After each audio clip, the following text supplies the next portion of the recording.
Halo teman-teman, kita jumpa lagi di komentar netizen ya. Bagaimana netizen Indonesia ini mengkomentari video-video gue. Akan sekarang gue share khusus untuk satu video khusus mengenai jebakan Batman ya. Mengenai jebakan Batman dari PPA Final Oknum Menteri Keuangan ya. Ini adalah sudah 100 lebih komentar ya, 152 komentar, buset. Ini yang sudah gue like, yang sudah gue pernah bikin videonya, sekarang yang belum di like aja ya. Ya, makanya belajar berani. Rakyat diedukasi, bukan ditakut-takuti. Oke, betul ya, rakyat mesti diedukasi ya, bukan ditakut-takuti. Gue setuju banget tuh ya. Oke. Eh, Pemerintah wajib mengedukasi rakyat soal pajak. Harus ada lembaga yang menjalankan fungsi edukasi pajak. Nah, jawabannya adalah DJP tidak peduli dengan edukasi. Yang penting adalah penerimaan negara harus tercapai ya. Nggak ada urusan ya. Jadi gue pernah ngomong ke seorang oknum AR ya. Dia bilang kami tidak punya fungsi edukasi. Itu urusan lu mengedukasi diri lu sendiri gitu loh. Kenapa begitu? Karena undang-undang itu ketika diundangkan, hari itu juga semua rakyat dianggap mengetahui dan dianggap memahami dan wajib menjalankannya beserta sanksi-sanksinya. Udah nggak ada urusan gitu ya. Jadi para oknum-oknum pegawai di DJP nggak ada urusan. Kami tidak punya fungsi edukasi katanya. Kalau kami mau mengedukasi itu bonus buat Anda para rakyat-rakyat jelata di sana ya, di luar sana gitu. Fungsi kami itu pengawasan dan menghukum dan memberikan denda dan memberikan sanksi gitu ya. Kalau kami mau mengedukasi Anda sebagai wajib pajak itu bonus gitu ya. Itu oknum berpikir seperti itu ya di negeri Wakanda ya. Kalau di Indonesia mah enggak, bagus-bagus para pejabatnya ya. Bapak Salma Azuza, sedih amat kalimat terakhirnya ya. Rasain lu rakyat jelata, huhuhu. Memang sudah nasib ya, nasib. Rakyat jelata bisa apa lu? Ketemu oknum, dihantam langsung ya. Kalau nggak ketemu konsultan pajak yang benar, ya malah digarap lagi sama konsultan abal-abal. Ibu Cina drama lover. Hanya soal pajak di Indonesia yang sangat membingungkan, sangat bikin repot ya, sangat habisin waktu. Pajak di Singapura, Taiwan, Malaysia, Australia, Hong Kong, Korea, Jepang, dan lain-lain itu tidak bikin pusing ya, kagak pakai ribet ya. Makanya sudah tahu kan kenapa Apple tidak ada di Indonesia kan? Kenapa perusahaan-perusahaan besar seperti Tesla malah tidak bikin pabrik di Indonesia? Kenapa coba? Pikir sendiri ya. Bapak Sutarna Baban. PPh final kelihatannya tarifnya kecil, tapi jangan salah, dikenakan terhadap objek bukan terhadap labanya.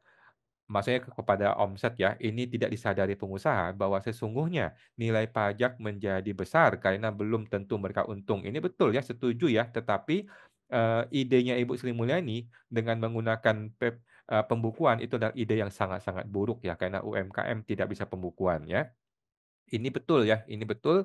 Tetapi ide Sri Mul yang mengharapkan UMKM pakai pembukuan adalah ide yang sangat buruk ya, karena UMKM tidak bisa pembukuan. Akibatnya UMKM terpaksa pakai metode norma yang nantinya justru menjebak UMKM membayar pajak jauh lebih besar daripada yang seharusnya dibayar.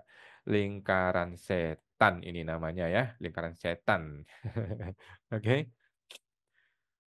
Kemudian Bapak Kuantum Mentang bla bla bla. Tujuan memaksa Anda hanya pembukuan adalah mendenda Anda sebanyak-banyaknya dengan trap-trap yang mereka siapkan. Ini betul ya. Lu dipaksa bikin pembukuan, kalau lu tidak pembukuan dengan benar, maka lu kena denda ya. Jadi negara tidak punya beban. Negara nggak ada beban nih. Lu harus pembukuan. Kalau lu nggak comply, maka lu kena denda. Negara nggak ada beban. Tidak perlu mengedukasi, tidak perlu menyiapkan software untuk akunting, nggak perlu membantu apa-apa. Intinya kalau lu nggak comply, lu dihantam. Mereka mau menggarap pendapatan denda dan bunga semacam tilang-tilang gitulah. PPh 21, 23, 25, 29 nggak bikin auto telat denda. Walau Anda WP orang pribadi, tapi saya tanya berapa persen yang bikin atau lapor PPh 21, 23 sampai sekarang ya, rasa-rasanya tidak ada ya. Pedagang sayur, pedagang kaki lima di pasar itu harus bayar pajak juga ya. Jawabannya yes ya, yes jika omset melebihi 500 juta per tahun ya. Sudah betul memang harus dia bayar pajak ya, kalau enggak ya kasihan dong orang-orang yang bayar pajak ya. Tetapi apakah jual kaki lima di pasar itu kena omset 500 juta setahun? Rasa-rasanya belum tentu ya. Bapak Freddy Nathanael, nggak ngerti sama pola pikirnya pemerintah. Udah paling enak PPh Final UMKM ini ya, bisa mempermudah orang-orang dagang yang buta sama pajak dan margin kadang cuma 2-3%. Ayo aja jual yang penting ada cuan gitu. Malah bisa-bisanya dibikin ribet kayak gini. Nggak ngerti lagi sih ya. Memang nasib rakyat jelata Anda semua ya. Kita nggak ngerti. Sri Mulyani mah ngerti. Dia paham bukan orang bodoh. Cuman dia pikir rakyat kalau bisa gua tekan ya gua tekan. Kalau rakyat bisa gua cengkram ya gua cengkram gitu loh. Lu mana bisa ngelawan. Bapak Yahya, bingung ya, sudah mau akhir tahun belum tahu hasil pilih norma atau pembukuan. Bagaimana kalau sudah Januari dan sudah pilih salah satu, tiba-tiba diperpanjang 0,5%? Apakah bisa dibatalin? Nah, ini yang kita masih bingung ya.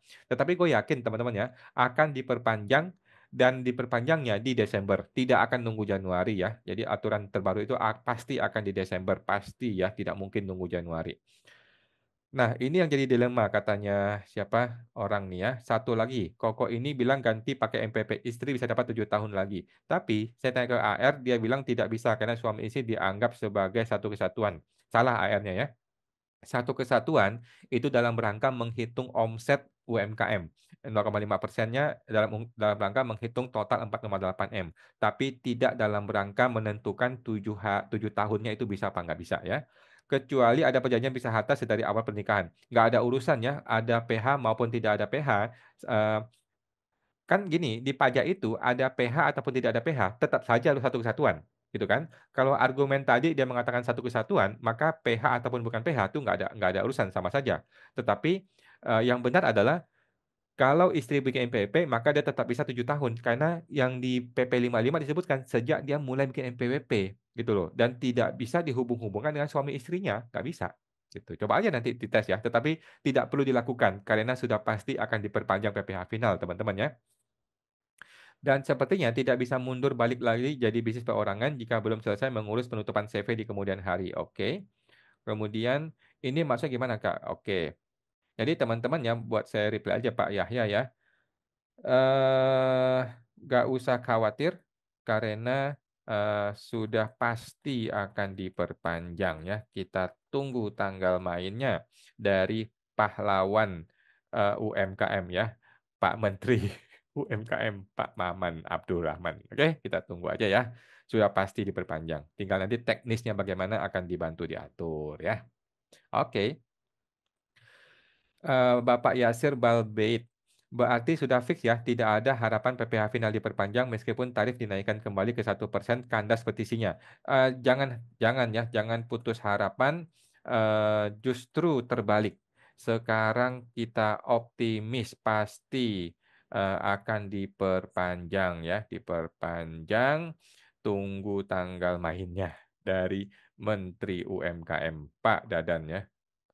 Pak Dadang ya. Siapa namanya? Pak Dadang kalau salah ya. Lupa gua. Oke, kita tunggu ya. Pak Maman nih kalau salah ya. Lupa gue. Oke ya. Masih ngarep dan rela bayar sampai 1% padahal. Oke. Jangan putus harapan ya teman-teman ya.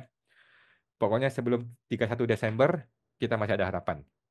Bapak Agus, untuk 2025 UMKM dengan omset di bawah 500 juta, laporan pajaknya gimana kok? Apakah boleh tetap pencatatan dan bayar pajaknya apakah progresif atau tetap 0%? Oke. Eh, Jika tidak diperpanjang, maka pakai metode norma, pakai PPHOP progresif, dan tidak ada diskon pajak untuk omset 500 juta. Oke, seperti itu ya. Oke. Bapak Karonabir ya, kalau pengalaman gue ya, gue nggak ngerti pajak, gue datangin AR-nya. Gue tanya, gue mesti gimana cara lapornya. Gue diajarin kok, jadi ngerti nggak pakai konsultan pajak. Pajak untuk UMKM gampang kok. Nggak ngerti akuntansi, banyak software dari yang bajakan dijual di marketplace sampai yang sewa bulanan. Jadi kalau kita jadi pengusaha, ilmu harus di-upgrade. Jangan HP dan mobil aja di-upgrade, otak kita juga perlu di-upgrade. Ini luar biasa ya, betul banget kata Pak Corona ini ya. Tetapi mohon maaf ya, mulai 2025 sudah tidak bisa semudah itu kalau tidak diperpanjang ya. Lu mesti pakai norma atau lu mesti menggunakan pembukuannya. Itu tidak mudah, teman-teman ya. Nggak semua sama kayak Anda, bos. Sorry ya, kata Pak Lukman. Lu ikut saran AR ya, pasti dikasih saran banyak pajak yang tertinggi. Bapak AutoCare, kalau usaha masih kecil dan margin keuntungan masih besar sih oke, Pak. Tapi kalau omset udah mulai besar tapi keuntungan tipis, ya lu siap-siap aja ya. Kemudian dibalas, "Sama aja kan bos, lu suruh konsultan untuk mengatur pajak bayar minim, tapi bayar jasa juga. Kalau dikasih surat cinta dari pajak, lu bayar fee lagi sama konsultan ditambah bayar lagi setoran pajak. Mending lu shortcut minta AR jadi konsultan lu ya." Ini setuju ya, kalau AR-nya bener ya. Kalau AR-nya error, ya mateng kita jadi ATM berjalan. Justru itu usaha saya UMKM omset 4M untung kecil. Kalau pakai 0,5% malah bayar pajak gede. Pakai tarif PPh jadi bayar lebih murah. Nah ini betul. Tetapi kan ini sudah diakomodir oleh metode yang sekarang. Metode yang sekarang itu sudah mengakomodir orang boleh memilih pakai pembukuan. Tidak perlu dihapus PPh UMKM-nya, tidak perlu dihapus PPh final 0,5%. Orang tetap boleh menggunakan PPh pembukuan. Boleh kan? Nah, jadi ide untuk menghapus PPh UMKM final itu bukan dalam rangka kasih keadilan, karena keadilan sudah diberikan kok selama ini. Orang tetap boleh pakai pembukuan, tetapi sengaja untuk menaikkan pajak-pajak orang-orang yang sudah pakai PPh final mau dinaikin setinggi-tingginya karena dipaksa pakai pembukuan. Kalau nggak mau pembukuan, pakai norma di mana pemerintah yang menentukan berapa keuntungan lu. Mateng ya. Oh, syukurlah kalau gitu. Maksud lu gue paham, Bos. Oke. Bapak Rendra Hartono, pedagang di pedesaan mana ngerti pembukuan. Warteg lah, warung padang lah, belanja di pedagangan pasar tradisional mana dapat bukti pembelian, ada bond, kwitansi, notasi, gimana pembukuannya? Mungkin omsetnya bisa 2 sampai 3 juta per hari. Wah, nanti kena denda semua ya. Sanggupkah AR membimbing mereka? Ya, gua rasa sulit ya. Dibalas lagi nih Pak Corona. Saat ini belum sanggup AR masih mengurusi UMKM ke atas. Kalau usaha UMKM dengan omset di bawah 500 juta memang nggak perlu bayar pajak. Tetapi wacana AR pajak akan sampai pada tingkat kelurahan. Jadi bisa memantau semua wajib pajak, nggak ngerti. Nggak seperti sekarang AR hanya berburu di kebun binatang. Luar biasa ya. Luar biasa Pak Corona ini ya. Lanjut. Bapak Saiful Soro, pajak memang untuk APBN ya, anggaran pendapatan dan belanja pejabat negara. Waduh. Bapak Toko Sinar, kalau kita pembukuan, apakah harus bayar PPN setiap omset bulan, jadi harus setor PPh dan PPN setiap bulan? Jawabannya iya ya, PPh 25 kalau nanti sudah tahun kedua, tapi tahun pertama sih enggak. Tetap harus ya PPN dan PPh. By the way, PPN itu tidak perlu kalau lu belum PKP ya. Kalau sudah PKP baru bayar PPN. Kalau non PKP ya nggak ada kerjaan PPN massa ya, tapi PPh 21, 23, 25 harus kerjain atau tilang 500.000 per bulan. Itu PPN ya. Kalau PPh itu 100.000 per bulan aja. Oke, itu aja ya. Semoga terbantu teman-teman. Kita akan bacakan lagi komentar Anda ya di video YouTube. Dan by the way, ingat aja teman-teman ya, masih ada harapan. Tunggu sampai akhir Desember. Pasti diperpanjang ya. Pak Maman, Duta UMKM Indonesia ya, atau pahlawan UMKM Indonesia sedang membicarakan dengan Sri Mulyani ya, dan gua rasa pasti akan jadi, pasti akan diperpanjang. Tinggal teknisnya bagaimana kita tunggu ya peraturan presiden atau peraturan pemerintah untuk perubahan tersebut ya. Semoga teman-teman, sampai jumpa lagi.